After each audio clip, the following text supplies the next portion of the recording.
샬롬 6월 24일 수요일 하나님 나라를 시작하는 말씀 묵상 시간입니다.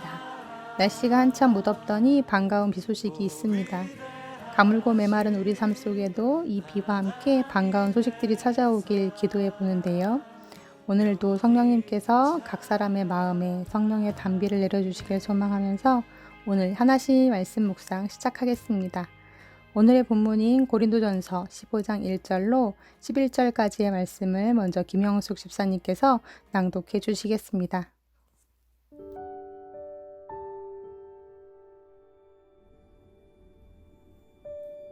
형제들아, 내가 너희에게 전한 복음을 너희에게 알게 하노니 이는 너희가 받은 것이요 또 그 가운데 선한 것이라.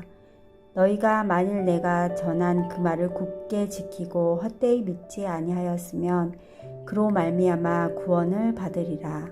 내가 받은 것을 먼저 너희에게 전하였노니 이는 성경대로 그리스도께서 우리 죄를 위하여 죽으시고 장사 지낸 바 되셨다가 성경대로 사흘 만에 다시 살아나사 게바에게 보이시고 후에 12 제자에게와 그 후에 500여 형제에게 일시에 보이셨나니 그 중에 지금까지 대다수는 살아있고 어떤 사람은 잠들었으며 그 후에 야고보에게 보이셨으며 그 후에 모든 사도에게와 맨 나중에 만삭되지 못하여 난 자 같은 내게도 보이셨느니라. 나는 사도 중에 가장 작은 자라. 나는 하나님의 교회를 박해하였으므로 사도라 칭함 받기를 감당하지 못할 자니라. 그러나 내가 나 된 것은 하나님의 은혜로 된 것이니 내게 주신 그의 은혜가 헛되지 아니하여 내가 모든 사도보다 더 많이 수고하였으나 내가 한 것이 아니요 오직 나와 함께 하신 하나님의 은혜로라. 그러므로 나나 그들이나 이같이 전파하매 너희도 이같이 믿었느니라. 아멘.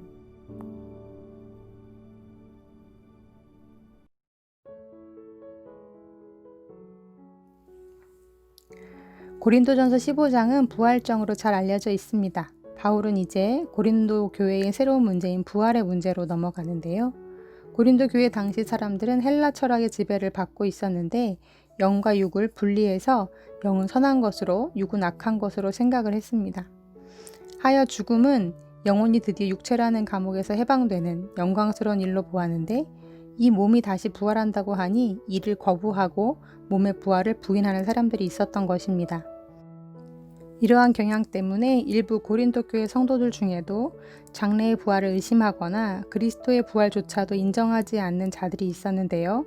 바울은 이러한 자들에게 두 가지 증거를 제시합니다.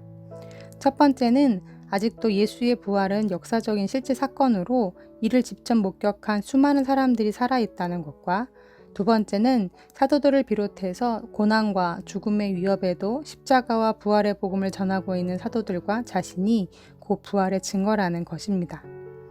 진실로 예수님의 십자가 처형 때 무서워서 도망쳤던 제자들은 예수님의 부활과 승천, 성령의 강림을 경험하고 나서 변화를 받아 전혀 다른 사람들이 되었습니다. 그중 바울이 가장 큰 회심자였는데요. 그 역시 예수의 부활을 거짓 사건으로 여기며 예수 믿는 자들을 잡아 옥에 가두고 하나님의 교회를 핍박하던 자였습니다. 그런 그가 180도 변해서 이제는 자기 목숨을 내어놓고 수많은 고난과 핍박을 몸소 당하면서도 예수의 십자가 복음과 부활을 전하고 있으니 그야말로 예수 부활의 증거요 증인이라 할 수 있을 거라는 거죠. 사랑하는 우리 우수인 성도님들, 우리는 직접 예수님의 부활을 우리 두 눈으로 보지는 못했지만 예수님께서 나를 위해 죽으셨다는 것과 다시 사셨다는 것을 믿습니다. 성령님께서 이를 보지 않고도 믿는 믿음을 주셨기 때문입니다. 그런데 그렇다면 아직도 이성의 논리의 지배를 받고 있는 예수 믿지 않는 주변의 사람들에게는 어떻게 부활의 복음을 전할 수 있을까요? 방법은 딱 하나, 내 자신이 부활의 증거요 증인이 되는 것입니다. 먼 미래에 세상의 끝날에 있을 부활, 죽음 이후에 있을 부활이 아니라 예수 그리스도와 함께 오늘 내가 다시 살아나는 전혀 새로운 존재로 다시 태어나는 부활의 삶을 삶으로 이 속에 분명 무엇인가가 있음을 믿지 않는 자들에게 전하는 것입니다. 세상 사람들은 부활을 원래 모습으로 다시 돌아오는 것을 비유적으로 이를 때 사용합니다. 하지만 믿는 자들이 사용하는 부활의 의미는 완전히 다릅니다. 원래의 모습으로 돌아오는 것이 아니라 변화된 모습으로 다시 태어나는 것을 말합니다. 즉, 죄된 나의 옛 본성은 죽고 예수 그리스도로 다시 태어나는 것이 바로 부활입니다. 다메섹 도상에서 부활의 주님을 만남으로 옛 바울은 죽고 성령에 이끌리는 새 사람 바울이 된 것처럼 말입니다. 주일에 담임 목사님께서 설교해 주신 것처럼 코로나로 인해 교회를 못 나가고 또 봉사를 하지 못하는 지금 여러분은 그렇다면 여러분 삶에서 무엇으로 내가 그리스도인인 것을 증명해 내시겠습니까? 이성과 과학이 지배하는 세상 속에서 과연 무엇으로 예수의 다시 사심을 지금도 살아서 나와 동행하고 계심을 증거해 내시겠습니까? 우리가 곧 부활의 증인이 됩시다.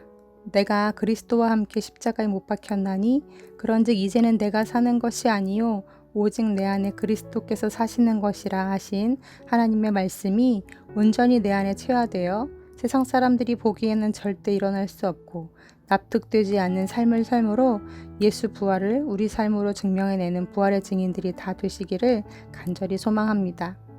함께 주신 말씀 기억하며 기도하시겠습니다. 하나님, 내가 주님을 관념적으로 마음으로만 믿는 것이 아니요 내 인격 안에 내 삶 안에 주님을 모심으로 내가 죽고 예수가 사는 삶으로 부활의 주님을 증거하는 증인이 되게 하여 주옵소서.